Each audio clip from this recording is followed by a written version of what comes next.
Alright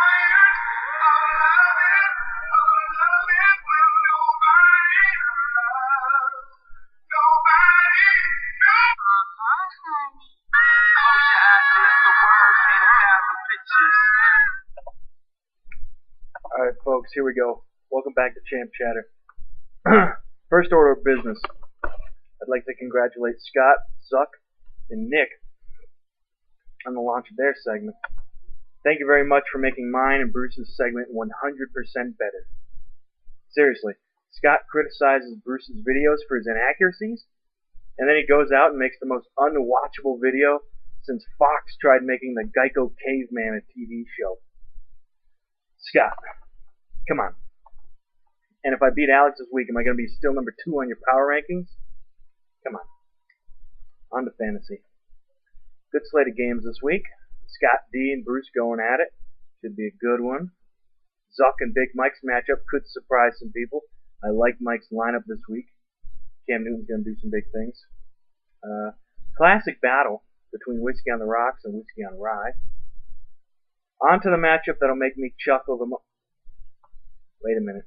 Did you think I was going to forget the matchup of the week? Yeah, baby, that's right. Me and my old nemesis, the Boston Nomads, will duke it out for first place in the matchup of the week. I have Peyton Manning against the Jets, but my best player, DeMarco Murray, against the very good Seattle Seahawks defense. He has his Steelers boys, Brown and Bell, against a very disappointing Browns defense, but Jay Cutler against a very stingy Falcons pass defense. Really should be a good one, folks. I'm not going to say a whole lot about it, other than it's going to be fun to watch. Well, it's going to be fun to watch the games and then check the scores of fantasy. I guess a fantasy football game can't really be fun to watch. Moving on, folks.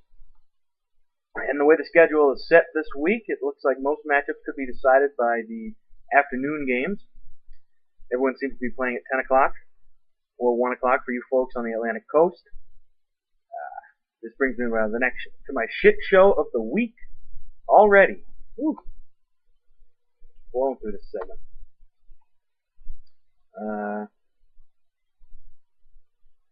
It's brought to my attention that my last 2 shit show winners have been big time losers. Sorry, Scott. Sorry, Zuck. But I'm going to have to keep going with it just because I like the name. Shit show of the week. So it's going to be the WWE J-Ass Wrestlers, or whatever the heck his name is, and Teddy's team. I don't even care who wins. It's just the sheer irrelevancy of that matchup is staggering. It's only week 6, and we have a game that doesn't matter for anything.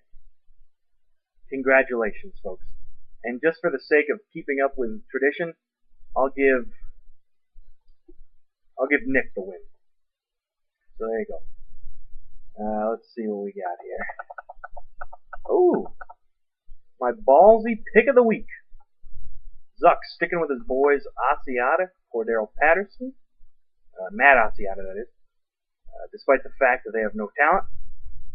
Congrats, Zuck. You won this award because everyone else's roster makes sense. What doesn't make sense are the recent pickups by Moan, or his team name, which is, of course, Scott Can't See. You can't see me, Scott. You can't see me, Scott. All caps. Strange. Anyway, he picked up the likes of Fantasy No-Show Lance Dunbar and, folks, you ready for this? Storm Johnson. I will give $38 to anyone who can tell me what college Storm Johnson played at. I'm going to Google it myself because I don't know the answer, but I know it's going to be hilarious. So bear with me, folks. Storm Johnson. Oh. This is a real fun segment.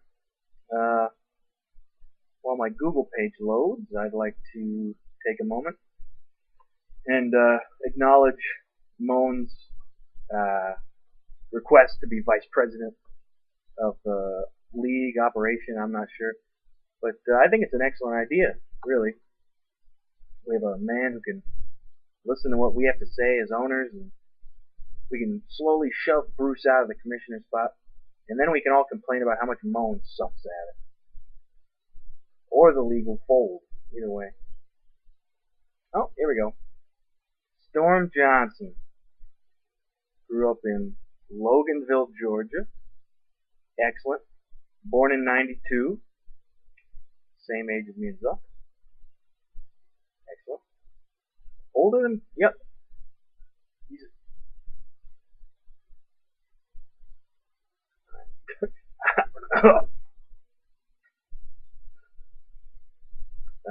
Storm Johnson went to Central Florida. Not that funny. Just wasted your time.